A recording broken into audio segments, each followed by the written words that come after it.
What is up, everybody? It is a beautiful Thursday afternoon. Go ahead and give this this stream a like, a share. Let's get some people on here, and we got some fun stuff to talk about today. So we got a few goals for the day. One is to answer all your questions, whatever questions you guys have about. We're going to be particularly talking about the video that hopefully most of you have seen by now with the new BLINC Bluetooth integrated control system, but also going to be answering whatever other questions you guys have. So throw your questions up there in the comments section and we will get to them shortly. The other goal we have for today is to not get kicked off of YouTube, which has happened multiple times now, and we think we've figured out what is triggering it, and so we're going to try to stay live on YouTube the whole time. So hopefully that works out. Now let me check something real quick, see if this is working. It is not. Brandon, gonna need your did you turn off Brandon, did you turn off the second there it is. Okay. So in just a few minutes here, we're going to start talking about the Bluetooth FCU. We're going to walk through the whole thing, show you guys how it all works, and we'll go from there. Let's see what comments we got so far, questions we got so far. Juan says first. Juan messaged me and told me he was not going to be able to get on today, so that's a bummer. We're all going to miss Juan. Little Bush Airsoft says Gen 12 shotgun.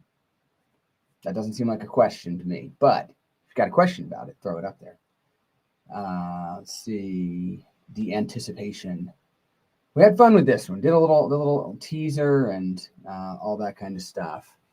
Howard asks, what's the beer of choice today? We kept it simple today, and we got a good old-fashioned Guinness.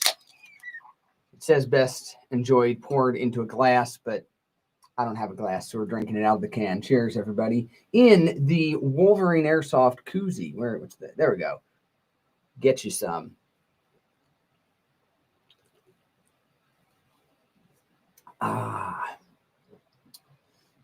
Okay. Let's see what questions we got. Should I get the Gen 12 shotgun or the MTW 308? Well, that is like totally opposite ends of the spectrum. The shotgun is not a ranged weapon. It is a true shotgun. It's very effective out to, about 25, 30 yards. From about 10 to 25 or 30 yards, it's very effective. Past that, it's kind of a crapshoot whether you're going to hit what you're aiming at. BBs will go, but they're not going to be, holding a tight target. So let's see. That's a question about tracers. We'll get to that. Okay, so let's jump into this a little bit from a little bit of sort of background here, because I'm going to assume that everybody on the stream here follows fairly closely some of the stuff we've been doing. So I want to give you guys a little bit of insight into what you can kind of expect in terms of some of the new technology blocks that we have announced. So the first half of this year, we were heavily focused on finishing up the development and now towards the release of the three new technology blocks we were working on: the new engine, the XTS, Inferno XTS, the recoil system, Quake MTW, and the Bluetooth FCU, the BLINC system. Now, our plan is that the way we will roll these out, and probably the way we're going to plan to, as long as this goes well, we'll check how it works, but as long as it goes well, the plan is with new technology blocks like this that are part of the overall MTW ecosystem or other similar things like that. Generally, what we will do is we will roll them out on one particular SKU first. In the case of the recoil and XTS, that was the Fossil Dig 1, but it doesn't have to be a limited edition release. It just may be a particular SKU. Now, the reason for that is that one of the advantages we have is we not only build our own platforms, but we actually install all of our systems on guns at scale. We do, full-scale production, so we're building guns with these engines and these different systems every day, every single day. So we get a lot of insight into a lot of different things from a continuous improvement standpoint. So when we roll out a new technology block, we're going to do it on a particular SKU first. That's the plan. And that lets us actually build a decent number in guns. If we run into any minor issues that didn't show up during the development phase, we can fix those things before we start shipping out aftermarket and people start finding those themselves. So that's the first step, is going to be launch on a very specific SKU that we pick for that purpose. The next phase generally will be the aftermarket release. Or it might happen in some cases at very quickly. Sometimes it'll be a little bit longer after the initial release of the first SKU. And then the complete rollout and integration into the product, all of the different product lines, MTW product lines, the article product lines, with like launching new guns with, somebody asked about when we're going to get I don't remember, a billet with a recoil stock. Those new SKUs with the new technology blocks will come, but they are going to be later in the process. So just so we're kind of clear on where we're going. There's a lot of different SKUs that we could do, a lot of different variations of platform and technology and stuff like that. And that takes time to actually get rolled out, both in production and in distribution. So hopefully that gives you guys a little clearer roadmap of sort of where we're going with this stuff. And this is the last of the three technology blocks that we were really working on right now with XTS, the recoil stock, and the Bluetooth FCUs. They're now all two are finished development, and the Bluetooth FCU, technically, we don't say it's finished development until we've started shipping. So, but it's in the final stages, getting ready to go. All right. Any questions about that? You can throw them up there, but hopefully, again, I just want to, I assume that most people that are on this stream are, more committed followers of the brand. So I want to kind of give you guys some insight into the background as far as how we try to roll out the new technologies.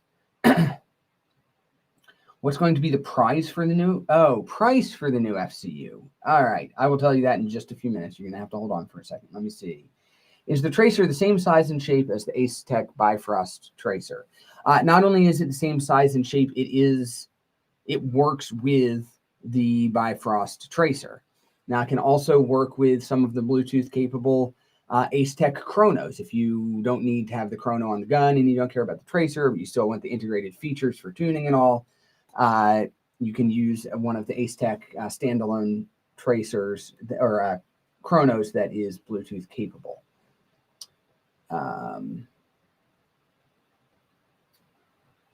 Let's see. Should I get the gentle? Yes, Dion says, "What's up? How's it going, Dion?" Ironic that you release a Bluetooth FCU the day my girl is arriving. Sorry. We have no control or even way to know that. The Bluetooth trigger board with optical fire selector, it is with a cool twist. So we'll show you that in a bit. Looking forward to slapping this FCU in my Dig 1. Absolutely.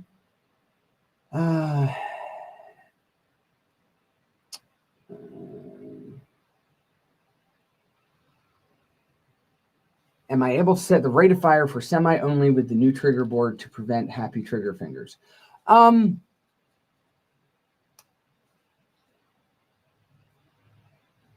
have to get back to you on that one. I know we discussed whether we wanted to do something like that, sort of like we do with the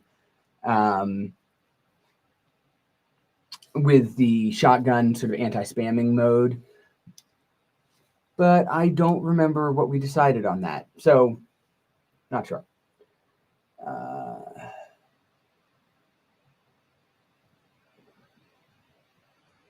The FCU will make self-dwell adjustment. Well, we're getting lots of specific questions. So why don't we now jump over, and I'm going to show you guys how this all works. I'm not going to have a gun visible here for being compliant with YouTube rules reason, but suffice it to say, there's an FCU that we're going to be a BLINC FCU that we're going to be connected to. So let's see. Here is the app. I have it here on a tablet. Just because it's a little bigger and easier to see. Sorry for a little bit of glare. We tried to minimize it, but just is what it is. So this is the tablet. You can see you don't have any devices. Don't have any devices showing there. But if we see, yeah, we're still turned on. If we add a device and search, I pushed the bolt release on the FCU, and that made that turns the Bluetooth on board. And then we can add this. It's going to ask me to switch from semi to auto to confirm that I actually have physical possession of the gun. And now we're connected. Okay. If we want to connect tracer, it's going to similarly ask me to press the power buttons, perform the pairing. There we go. So just like that, we are paired to both the FCU and the tracer. Now, the way the app is designed, all of the actual functions, nothing really happens if you click on the tracer. All the functions are inside the FCU. So this is the home screen. Again, those of you that have been around the brand for a while know that our design philosophy is, we actually have a sort of a tagline for it. It's that performance shouldn't be complicated. The goal with this, the design goal with this whole interface from the hardware to the software was to be user oriented. We want it to be designed around how people are actually going to use it to make your life easier so you can play more airsoft and not have, fiddly things that don't work right. So you can see in one simple screen, all of your main functions are there. Just going to kind of go through it. You have your semi-auto selector position settings here. You have your auto selector position settings over here. You can have separate rates of fire if you want, and separate burst modes. These are simple menus. If you want to change from full auto to 3-round burst, and you want to change from 21, you can either go up and down with the little arrows, or you can type in whatever you want. We want to fire at 15 rounds per second. We say, okay, and then we can apply. Board beeped, and now we have semi 3-round burst. Hopefully you guys can hear that. 3-round burst at 15 rounds per second. Adjusting the dwell is the same type of thing. It'll give you small increments if you tap plus, or you can just type in a number. Okay. Again, hit apply. There you go. If we go up here towards the top, you can see that you have your battery voltage. That monitors your battery voltage, and the board will actually shut down and protect itself, protect the battery if your battery voltage drops too low. You have your activation and deactivation of the bolt catch. So this is what we've called simple empty mag detection in the past. If you want the empty mag detection to work, but not the bolt release, then you can just turn the bolt release on and off there. All right. So that's all really cool. Very straightforward. Nice clean interface that's easy to understand. If you have any questions as we're going along, go ahead and throw them up there, because we'll try to answer them and such as we go. Oh, let's see. Does this work with a stock Gen 3 billet? Absolutely.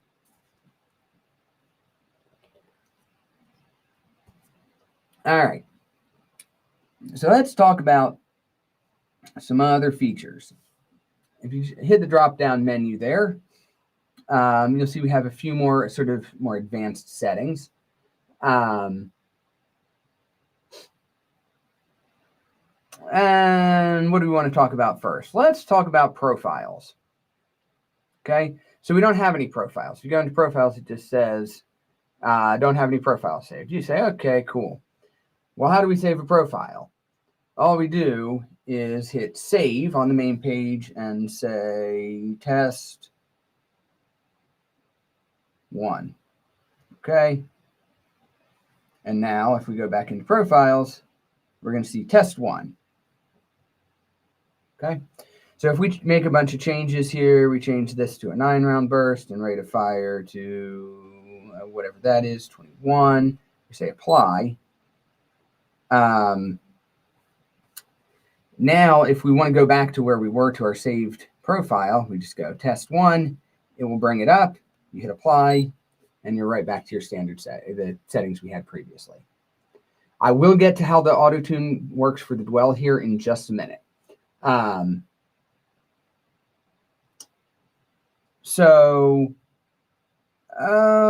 Let's see.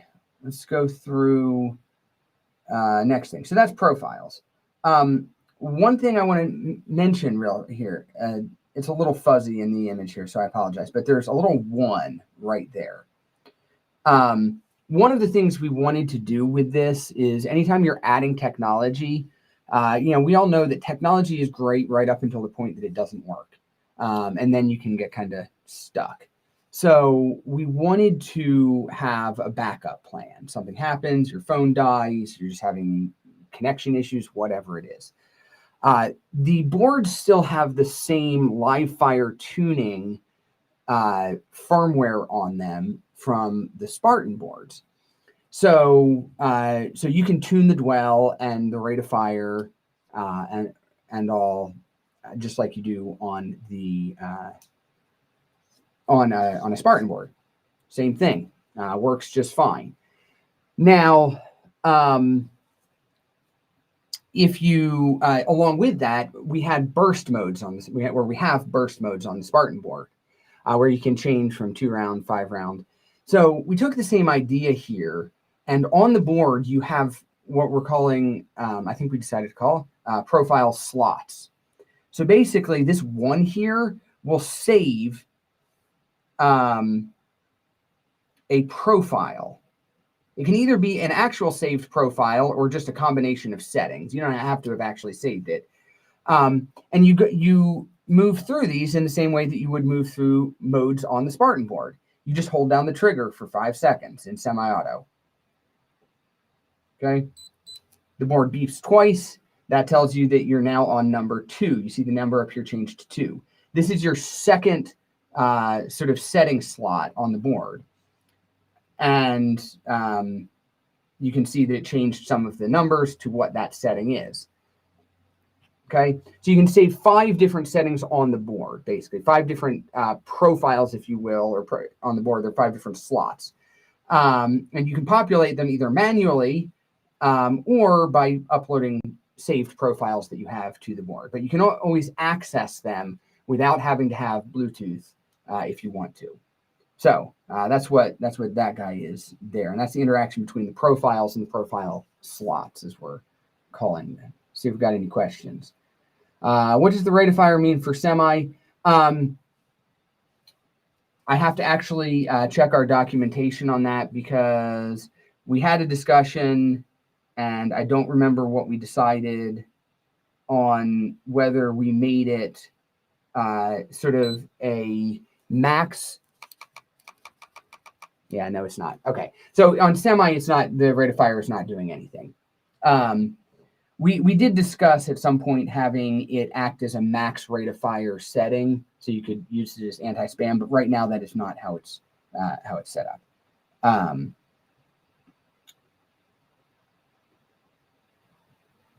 right. What other questions? Will this board be able to be used on the Dig 1? Yes, it absolutely will. This is how all HBA FCU apps should look like this, simple and easy to understand. That's the goal. Because frankly, I've always preferred just the simple manual programming because it's, it's simple, it's not tedious. You just, there's not a lot of things to go wrong. If we were going to do a Bluetooth app, it had to fit within the design philosophy of simplifying performance. It had to be something that was intuitive and easy to understand, that enhanced your experience of the game and didn't become a distraction. So let's see, any other questions? How will pairing work with the MTW308 since it does not have the ability to switch into auto? That is a really good question that I don't know the answer to off the top of my head. Somebody else was the technical lead on this project, so I'll have to ask them that question and we will figure it out. I don't have that answer right off the top of my head. Let's see. How does this affect battery life? The answer is that was also a design specification. The battery life on this is ridiculous. Even actively running Bluetooth. So if you're still connected to Bluetooth, to your phone, it's about 4 days of battery life, which is crazy good for actively connecting to, and that's with an average. Obviously, it's going to depend on the exact specs of your battery, but that's based on a sort of an average. I think that's a 300 milliamp hour battery. If you disconnect the Bluetooth because you're just playing and you don't need it connected, I forget off the top of my head is, maybe Brandon can throw it up in the comments, but it is very, very low energy consumption. And one detail with that is it's not just low energy consumption if you leave the gun and don't use it. The way the gun operates, all of we've always done with this our electronics. The in between every shot, the board immediately starts conserving energy and saving battery. So even if you're actively using the gun, the battery life is still very, very high. Cannot remember off the top of my head. Yeah, so I just can't remember off the top of my head what the spec is on that. Let's see. So yes, this is actually, all of our electronics have a reputation for being very low, very energy efficient and not killing batteries. This is, of all the ones that we've done, this is the, when it's not running Bluetooth, it's the lowest energy consumption of any of our FCUs. And even when it's running Bluetooth, it's still pretty freaking efficient.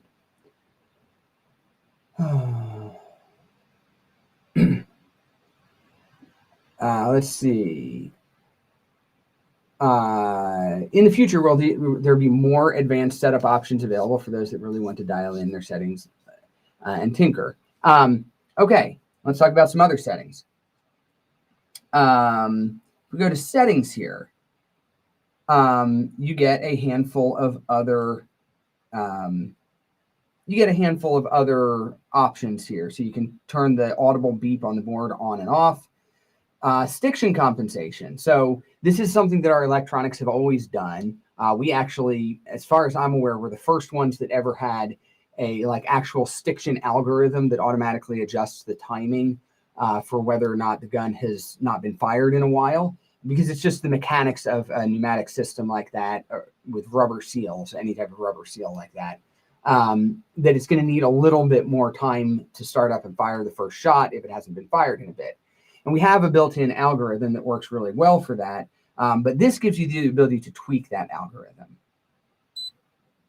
And if you're having your first shot after the gun's rested for a while, a little bit lower energy, you can tweak the stick shin compensation and turn it up a little bit and mess with that. BB weight integrates with the chrono, which we'll talk about in a little bit. And then the selector value. So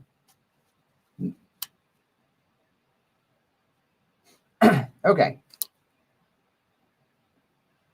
So you'll see there's the optical selector here has a and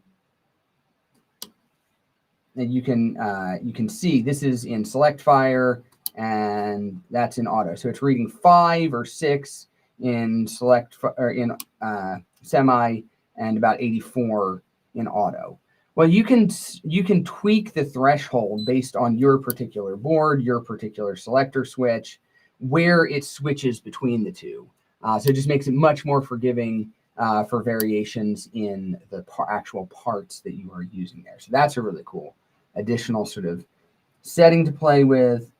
I'm talking about device name. So one of the cool things, if we go back to this, if you have a bunch of FCUs, like I know some of you do, have a bunch of different MTWs, this is the default device name. But if we go back in here, we can change the device name and say MTW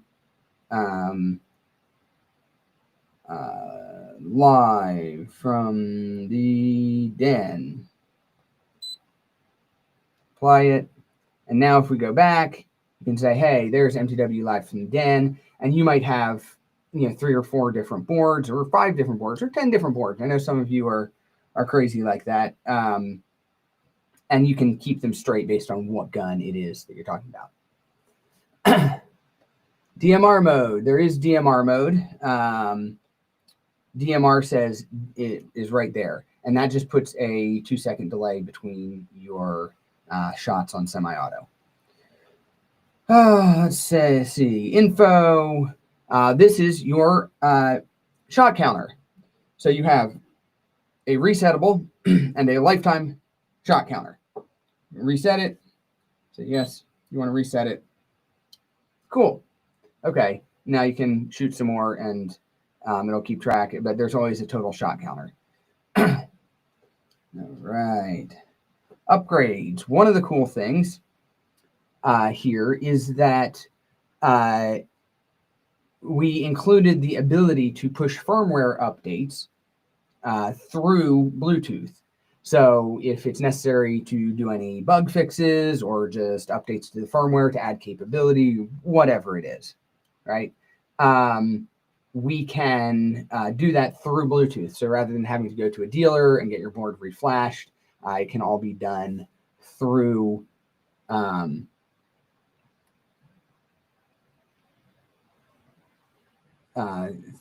through that. Let's see. Brandon, I think that's the consumption on when it's when it is on Bluetooth. It's 2.7 milliamps at 7.4 volts. It's much, much lower. It's a fraction of a milliamp.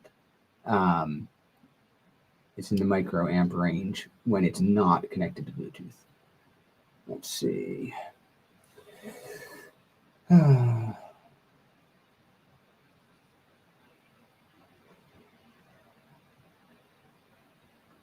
Delay of 6 to 7 seconds. Wow.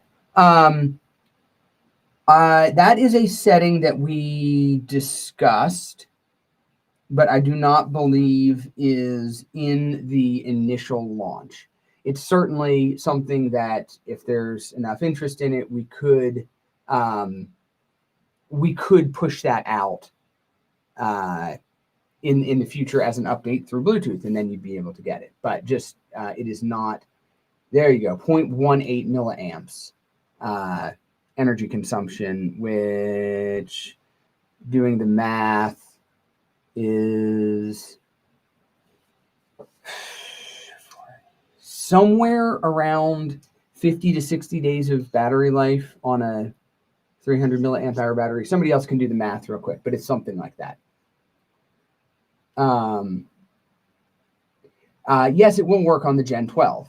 Some of the other features we haven't talked about yet in terms of the integration with the Chrono, which we'll get to in just a minute, will not exactly work on the Gen 12. But the basic functions will work on the Gen 12 just fine. The range of dwell settings is plenty wide. You can go all the way up to 50 milliseconds, which is way more than you need for anything. So yeah, all good. Phil asks whether in the future Gen 12 flash hider will be available to buy. It's his grew legs. Even if it's not on the website, you can reach out to us, and if possible, we'll try to get one set up for you. Does this mean you can boost the Gen 12 rate of fire? Well, I mean, most of the Gen 12 rate of fire is limited by the fact that it has to run 8 BBs up into the system between each shot. So not in most systems, it's not going to actually make a difference most of the time. Maybe in some configuration. Can you set individual dwell for semi and auto? Not at this time. That is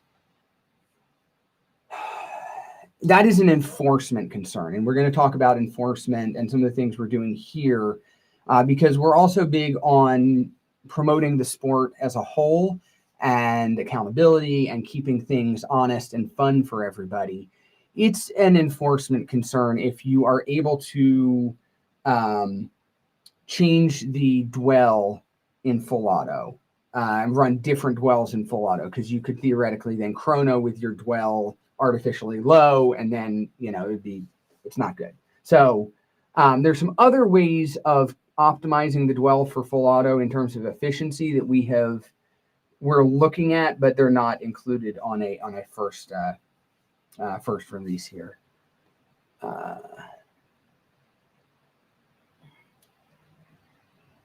Let's see. We'll talk about contact yoke in a minute. Actually, I need, Brandon, if you could bring me a board and a contact yoke, that would be awesome, so we can talk about that. Christian says, cool app, man. Thank you. It's come a long way since the beginning, hasn't it? As a first HPA gun, would you say the Gen 12 is a good choice? I would not recommend the Gen 12 as your first HPA gun. It's a more specialized role. Unless you know that you want to be a shotgunner, get something more generic. It's more flexible and gives you more options. Why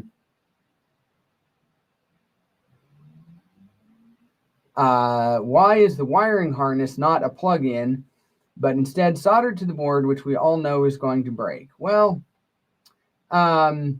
we don't all know it's going to break because we have had exceptionally few of those wiring points, soldered on wiring points that we've been doing for the past 7 years. Don't have a contact yet.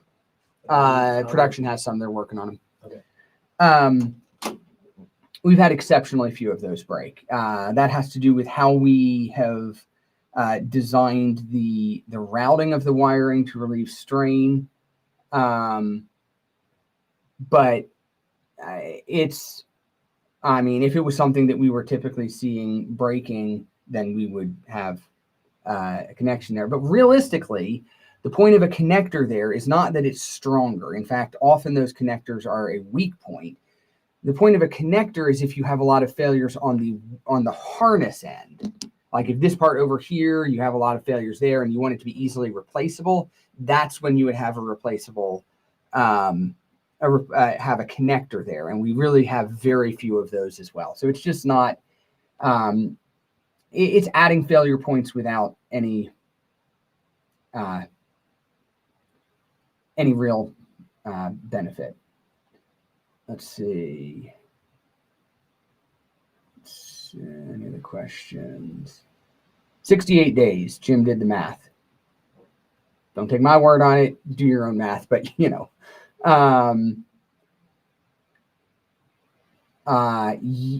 don't know that I'm allowed to say anything in particular, but we were waiting on one part for the M-LOK handguards for Gen 12, and we did get that part in yesterday. So hopefully you'll see progress on that soon. I don't know how long exactly, but there is progress on that. One part got delayed in shipping and just took a little longer to get here. Pedro asks about ramping. Now, I'm going to say that I don't know what anybody in airsoft means by ramping, because people have used that term for multiple different things that mean there's not a consistent way that people have used that term in airsoft. It had a consistent meaning in paintball, and it was not a consistent meaning that a feature that I want on our electronics, because it basically hid the fact that you had full auto, and if you pulled the trigger fast enough on semi-auto, it would switch over to full auto. We don't want that. So if you mean something else by ramping, which various people have indicated, then we can talk about it. But I have not seen any consensus. I have heard people use that term to mean a whole bunch of different things, that some of which I couldn't even make out what they were talking about. So if there's a specific feature you want, you can forward it to us, and we'll take it into consideration for future development.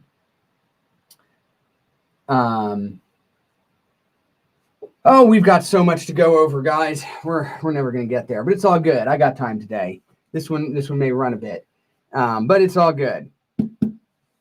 I don't know. What do we want to do next? We want to talk about the physicals on the board, or do we want to talk about the integration with the tracer? What are you guys on?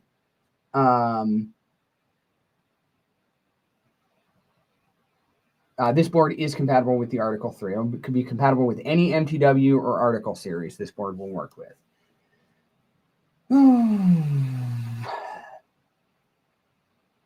Would this be available for the future MTW AK?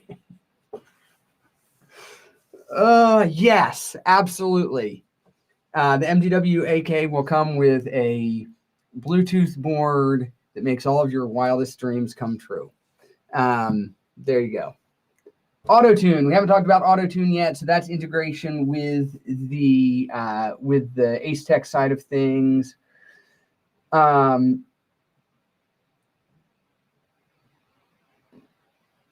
Yes, so you are actually describing ramping, and I have not seen any field or rule set that likes that. And so let's talk about enforcement for just a minute. Okay, so this gets into integration. We'll talk about integration, and we'll use that to port into enforcement. So when you have a tracer on the gun, a Bluetooth capable, like the Bifrost BT here, that has a chrono built in, or you are shooting through a Bluetooth capable Ace Tech chrono, the gun is able to tune the dwell itself. Now, how this is going to work, I can't show you here. I apologize. We're not set up to be able to do that. But basically, it is going to do everything for you. It works like the Spartan tuning, but just it does it all for you. So you'll hold the trigger down, and it'll fire. You hear fire, fire, fire, and it's going to read out all the chrono readings for each one, and then it will pick a dwell setting based on an algorithm that it thinks is the correct dwell setting for your current setup. Now, I'm going to put one caveat here. Our current algorithm is very conservative. Okay, you may look at it, and what you'll end up with is a list of each shot. You know, what the dwell was and what the velocity was.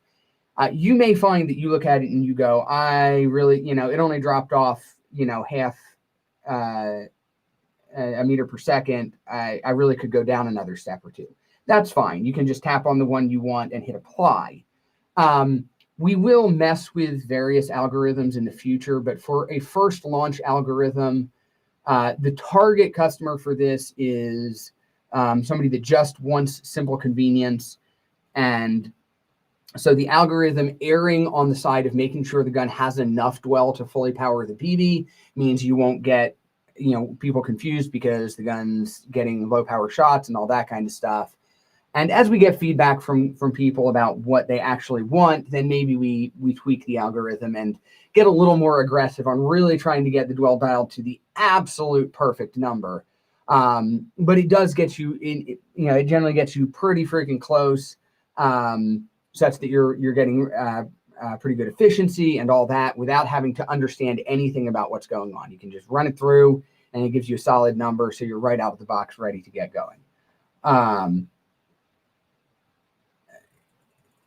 Let's see. Joshua said he's agreement with me that he doesn't like the concept of ramping. I don't see a need for it. I don't see a need for it either. You do have to have a chrono either on the gun or a standalone. I don't have one here, but like an Ace-Tech Bluetooth chrono, because it's a closed. This is a patent that we actually filed. It's in process still, but for a version of closed loop control that takes the input from the chronograph and is able to adjust the settings of the gun. So it gives you a closed loop control system to do that. The switch on the board is the same as the Spartan. Anti-spamming mode on semi would be awesome. We'll take it under advisement. Again, we have to, again, in software development terms, I think they use the term minimum viable product. We have to get something out there that has the main features first and test that, and then we'll take input, and I'm sure there will be updates. Again, that's one of the advantages.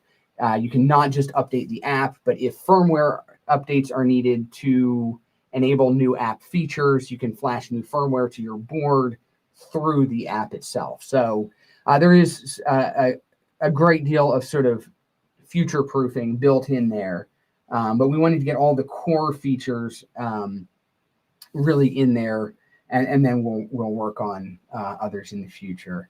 Let's see. Okay, so then we were going to talk about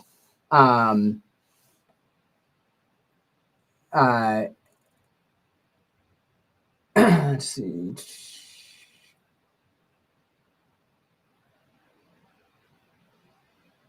All right, so we were going to talk about enforcement. So all of us know the tale as old as time of airsoft, that somebody thinks somebody's shooting hot. And we also all know that there are people like that, but that for every one person that actually is, shooting hot, there's probably 5 other people that got accused of it. And none of that is, none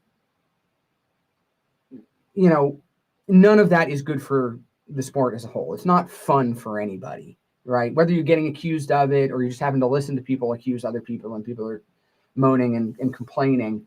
So one of the things we wanted to do with this is to give people tools to be an influence for good, if you will.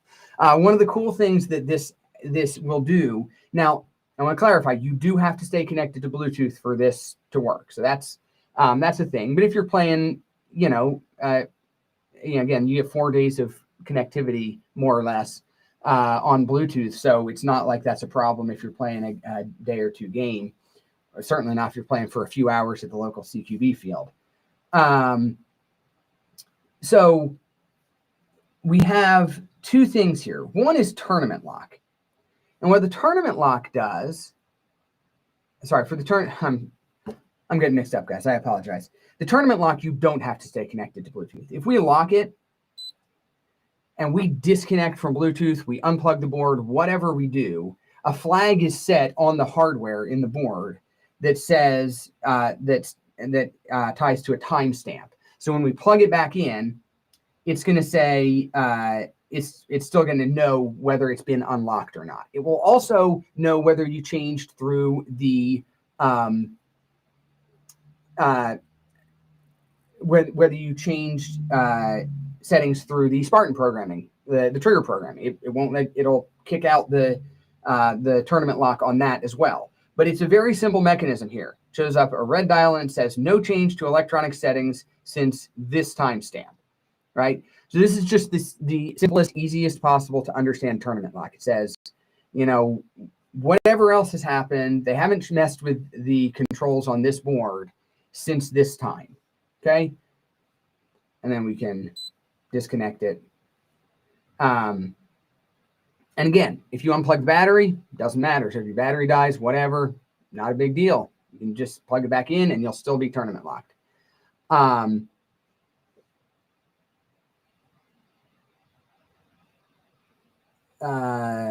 Let's see. On all of the, he says, there a way to lock anyone else from connecting to your setup with the Gorilla Unit or Ace Tech products. Anyone can connect if they have the app and are close enough. Multiple things on that. One, you have to have physical access to the gun in order to actually connect. It'll show up on anybody's phone, but they won't actually be able to connect to it unless they have physical access to the gun. Two, that you have to, the dwell is 2 to 50 milliseconds, correct. Sorry, what was I saying? Oh, the Bluetooth has to be turned on. So if you turn the Bluetooth on, they can't, it's not broadcasting all the time, so they can't see it unless you're broadcasting. And three, if it's already connected to your phone, they won't be able to connect to it.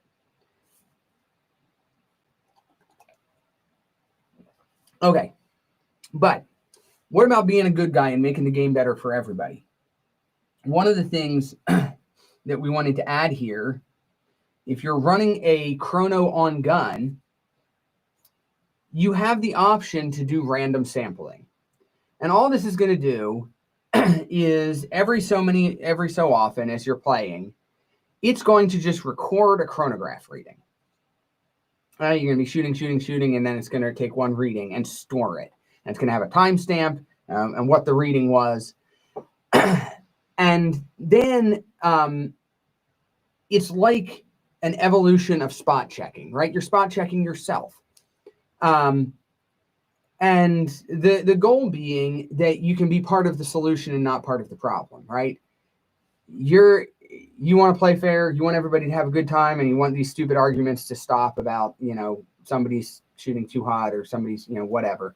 You mean, look, here's all the random samples, the 30 random samples from the last 2 hours we've been playing, and they're all within chrono limits. So really nice feature there.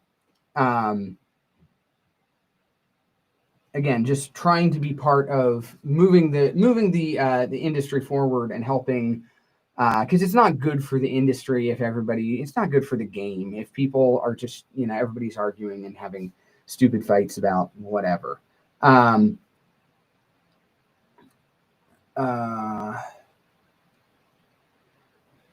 Okay, so I had a couple questions. What about setting for the barrel length to help set the dwell? So you can save various profiles, and we talked about that earlier. You can save profiles with different dwell settings for different barrel lengths if you want. There's not really a way the electronics, other than by running the Autotune, which you can run the Autotune if you switch barrels, and it takes 15 seconds. But it can't automatically. We could put math in there, but it wouldn't consistently work in terms of like changing the dwell for different barrel lengths. There's just too many variables there that you can't directly control.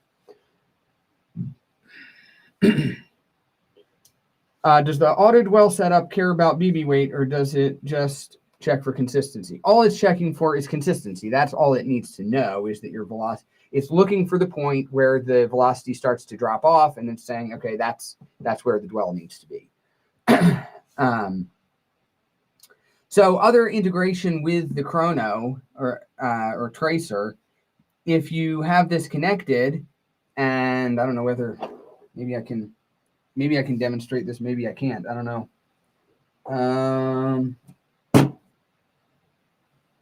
My kingdom for a BB.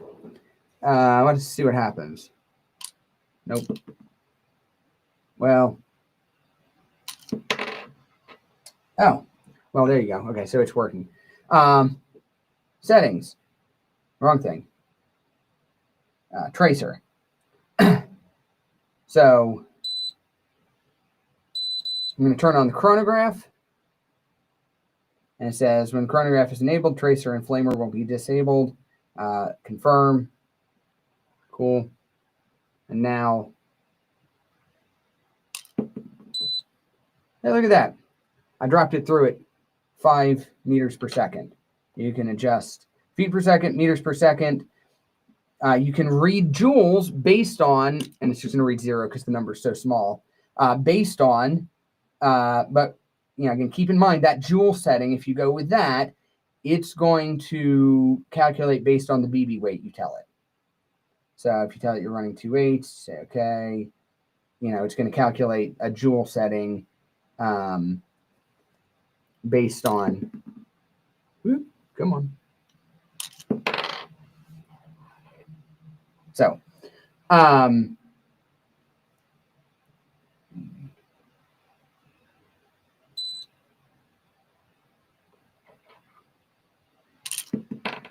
so that's how that works. Bolt catch can be off. Yes, that's this button here. Cool.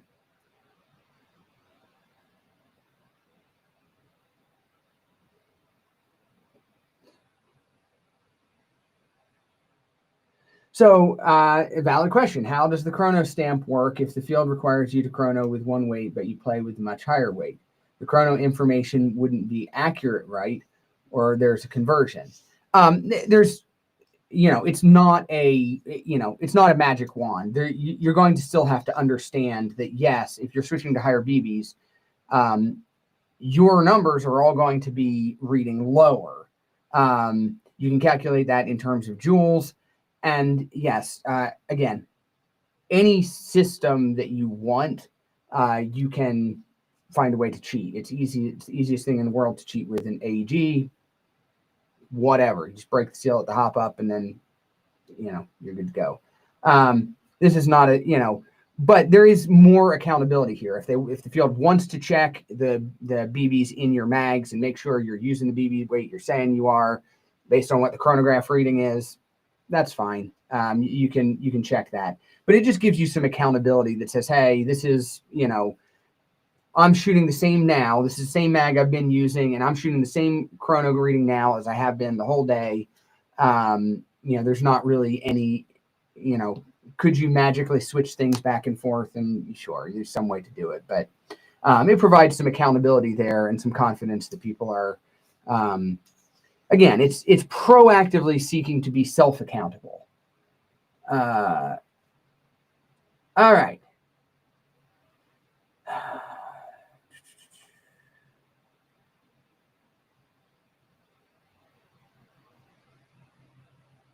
How does this work when the Ace-Tech built-in chrono tends to read differently?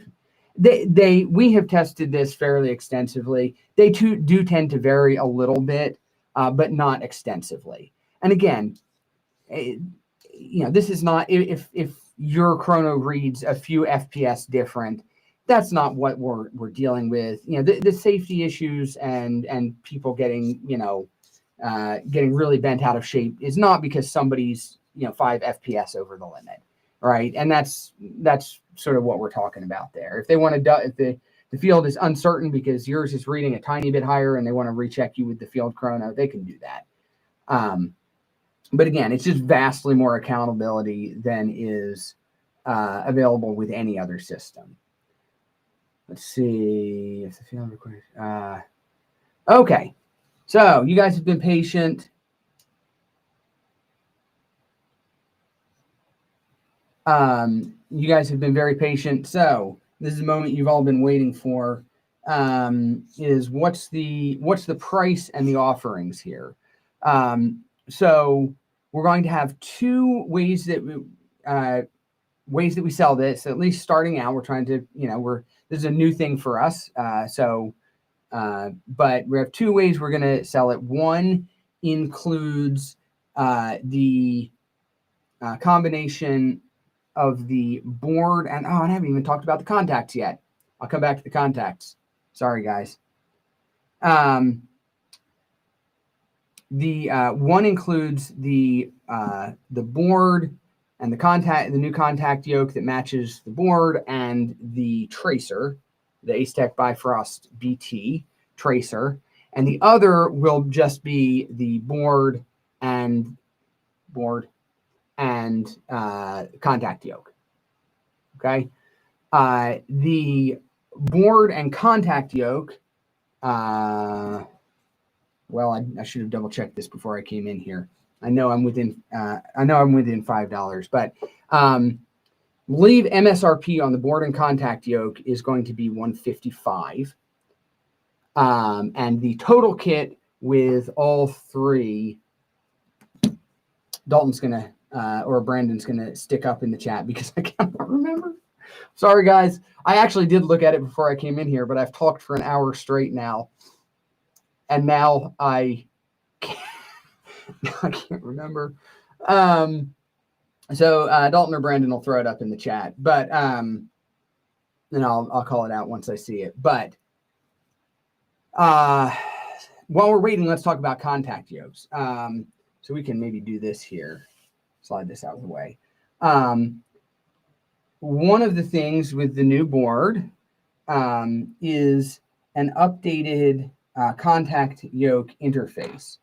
Instead of the springs sitting here, you can see there is still a spring right here, and we'll talk about that in a second. There are these gold-plated pogo pin contacts. And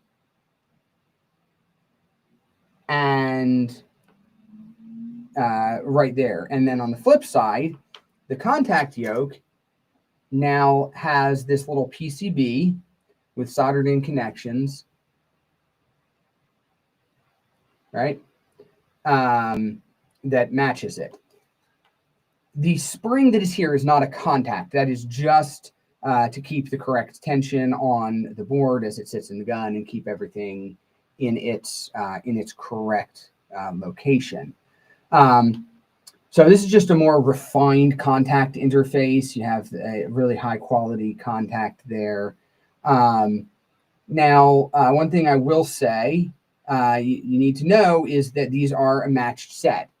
This set is backwards compatible with any MTW or article, but you can't match these pins to our current contact yoke, and you can't match this contact yoke to the current board contacts. So that's the contact there. So nice little additional update detail there. So the kits will include both the board and the new contact yoke right there.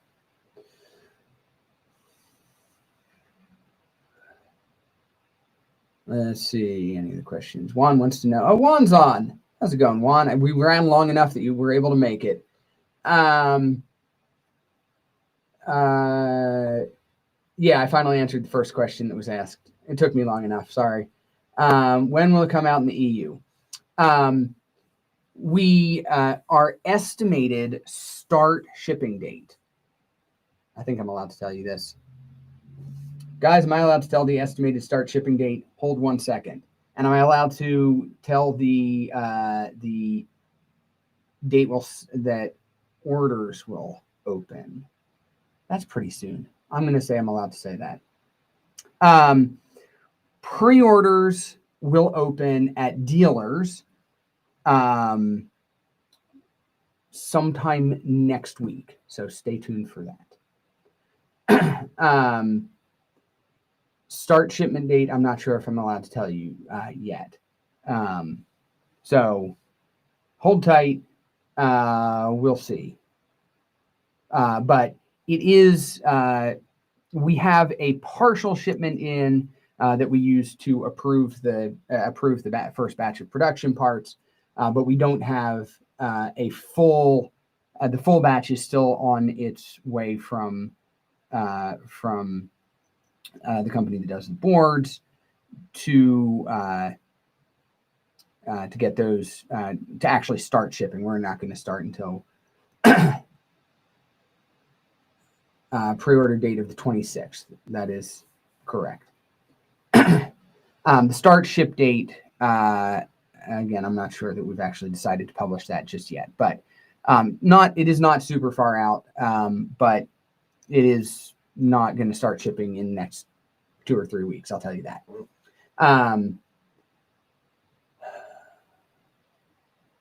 Any reason anyone would want advanced electronics over the new Bluetooth? There's more flexibility in terms of the some people like the external FCU. Some people hate Bluetooth and don't want to mess with it, and they'd rather just have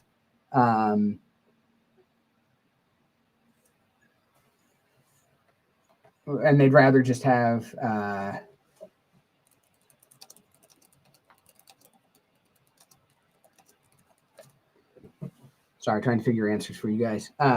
They'd rather just have, closed electronics that, so it's just a preference thing. Will it become the new norm? I'm told I'm not allowed to tell you the start ship date yet.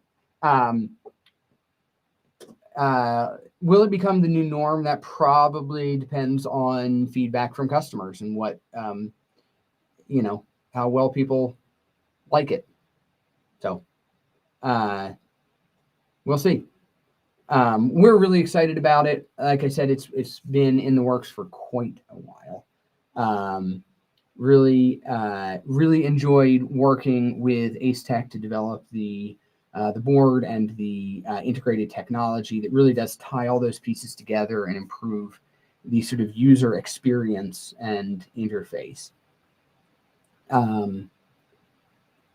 Juan's wife's cousin's nephew's best friend said it was going to cost free.99 cents. So you might want to check your sources, Juan. Will it ever be? Brandon did put the prices up. He put the prices up and said 150 and 260. I think that's actually MAP, not MSRP. Typically, MSRP is just a touch over MAP. But it's going to be right in that range. 260 with the tray included with the tracer, and 150 with the board and the contact yoke combo. Let's see. Will it ever be possible to use a Quake stock with the Gen 12? I don't know yet.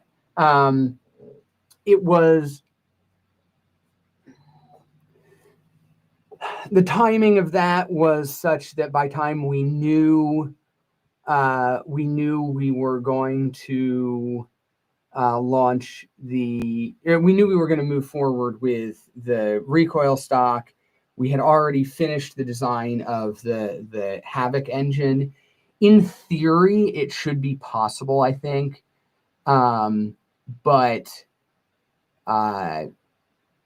we couldn't hold up developing, or finishing and launching the Havoc engine to test that and develop that when the recoil stock was not nearly as far along in development. So the answer is maybe. I don't know. We'll have to see. But in theory, there's a way to make it work, but it probably would require some changes to some different parts. It would require some changes to at least the valve housing on the Havoc engine to route air to the recoil stock.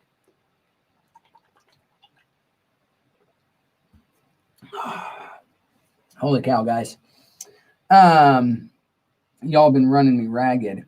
I got a question earlier. I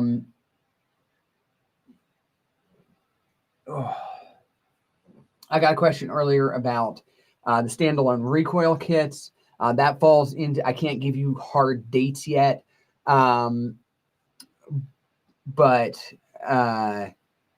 I will, it falls into what I said previously as far as the strategy being to roll out the new technology so that we can proof it on one particular SKU and then do aftermarket and then start working on some different other integrated gun SKUs.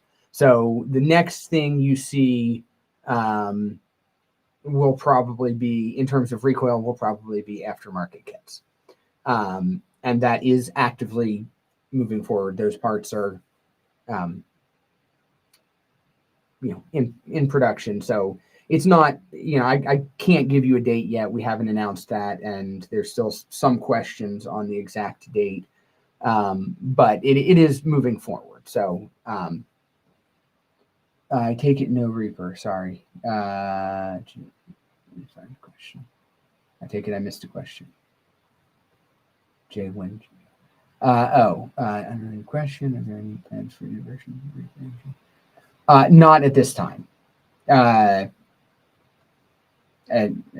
certainly nothing that's far enough along that I can discuss. Yes, you can firmware. So app updates would be done through the App Store, like any other app update. And then firmware updates would be done through the app. But you can do firmware updates on your board through the app as they become available.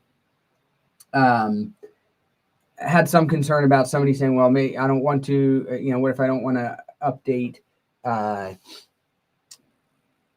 to newer firmware?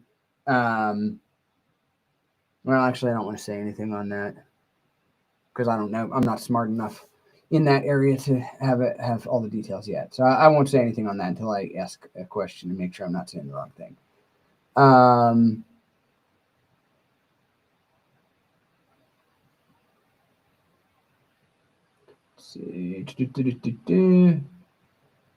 Let's see.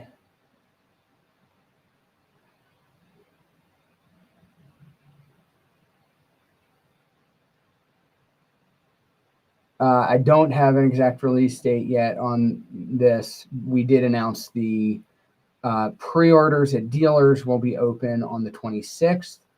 Orders on our website will be after that. I'm not going to give you the date just yet, but dealers will get to receive pre-orders first. Try to take good care of our dealers like that.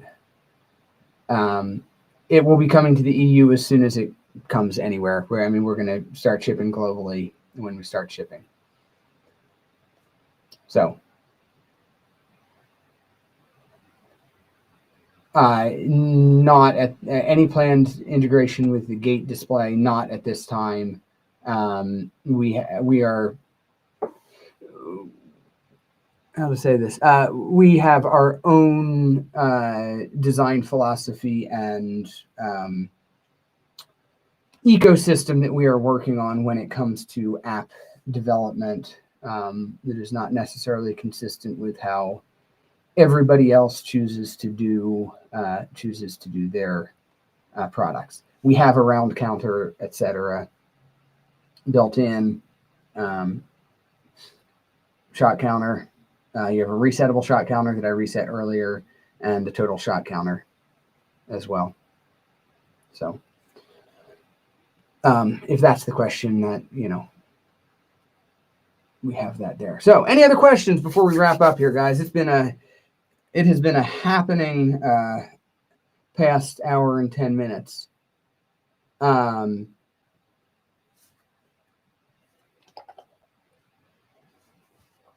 right.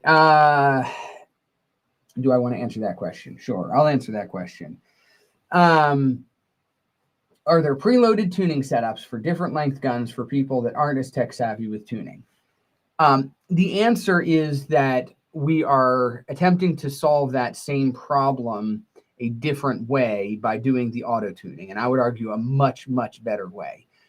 The problem with preloaded settings is that hardware is not consistent in terms of what exactly it wants. Your barrel, a 385 millimeter barrel that is a tight bore is going to want slightly different settings than one that is a wide bore. One engine will want slightly different dwell settings, sometimes in a non-trivial level, than another engine. Even the same engine with a different valve, the dynamics of that valve can be a little bit different and need different dwell settings. It's far better to provide an easy way for people to tune to whatever their system is, that they don't need to understand or have technical knowledge of what it's doing. They just have to run through the tuner and it does it for them. That's a far better solution than relying on, well, so-and-so on the internet is running a similar setup and said he had to run these settings. It's just not a reliable way to get results. I mean, it don't usually get you in the right ballpark. But there's no guarantee that because somebody else with, the same or a very similar setup ran the same thing that they, that you're going to end up with the same results.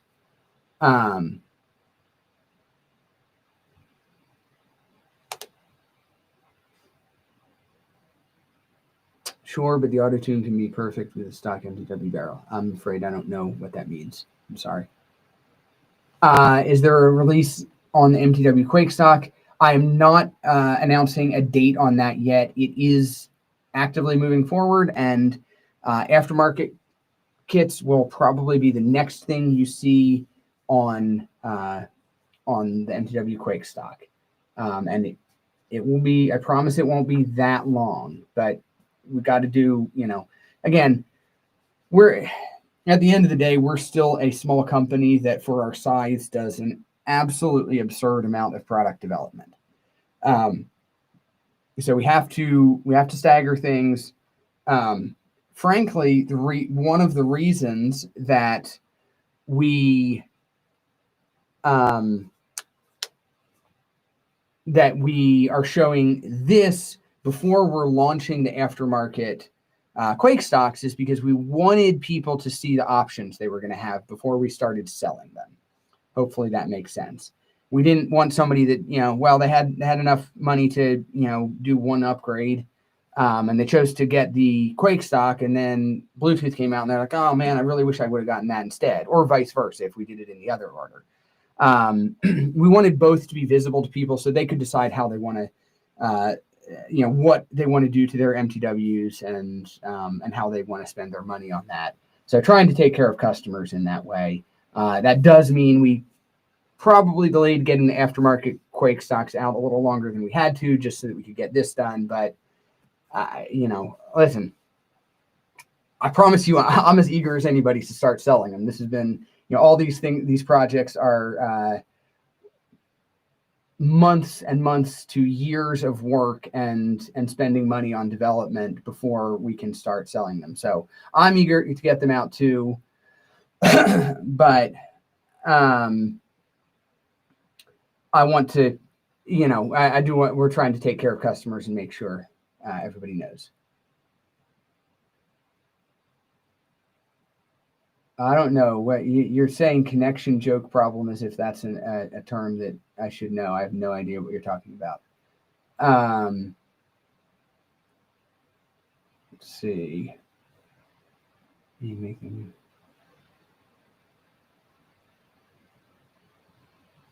No, you missed my point. So you said, the MTW with already the board out of the box, it will have the perfect setting because you guys know exactly what type of barrel and length you have inside. But you're missing my point. Even gun to gun with exactly the same barrel, there are variables within the engines themselves. Each engine is a mechanical system. The response time, both opening and closing, and it can be on either end of a valve and an engine, is going to be slightly different from one gun to the next. So you might have one gun that the dwell is optimally tuned at 5,500 microseconds, and another gun that on paper is exactly the same, that the optimal dwell tuning is 7,000 microseconds. That is entirely possible. And also from the factory, we don't know what pressure you're going to run it at. And even if we knew what pressure you thought you were going to run it at, your regulator gauge will not match the calibrated regulator gauge that we test everything on, because your regulator gauge isn't calibrated. And so it's going to be off by 5 or 10 PSI, one direction or the other. So it's just not we can set up an approximate tuning for a common setup, and that is typically what we have tried to do.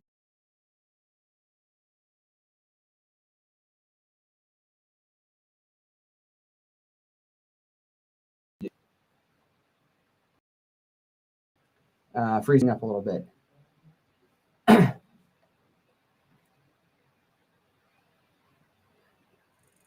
Yeah, so that's the point of the Autotune, is that it will account for all those minor variations and it will set it the way that you want.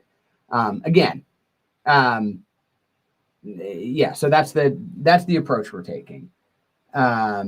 It's a closed loop control system. So, and this is, if you study control systems, this is the fundamental advantage of an open loop control system versus a closed loop control system. An open loop control system just knows in theory how the system that it's controlling is supposed to work, if that makes sense. It knows the theoretical numbers that system, that it's supposed to drive a car from point A to point B, and in theory that means it should do this, but it gets no information on the reality of the situation. And so a quarter mile down the road, it drives off the road and crashes into somebody's house. A closed loop control system knows the parameters of the system that it's trying to, the theoretical parameters of the system it's trying to control. But then it also has the ability to measure the actual result and make minor adjustments to match what it's doing to the results that it's reading. All right, my due for another Guinness. I kind of feel like it. I've been talking for basically an hour and 20 minutes straight at this point. So, all right. Any questions before we wrap up, guys? Last chance before I hit end live stream. Hopefully we managed to stay on YouTube the whole time. I haven't heard that we got kicked off. I don't know. But I really appreciate everybody getting on and engaging today. Hopefully that answers a bunch of questions. Well,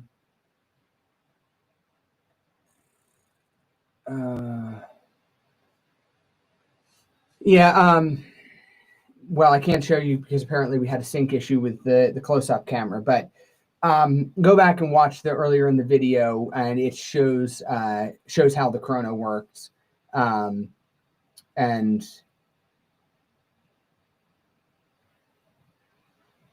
I don't know what connector joke problem solve. I don't know what you're talking about, but I sorry, I'm totally in the dark here.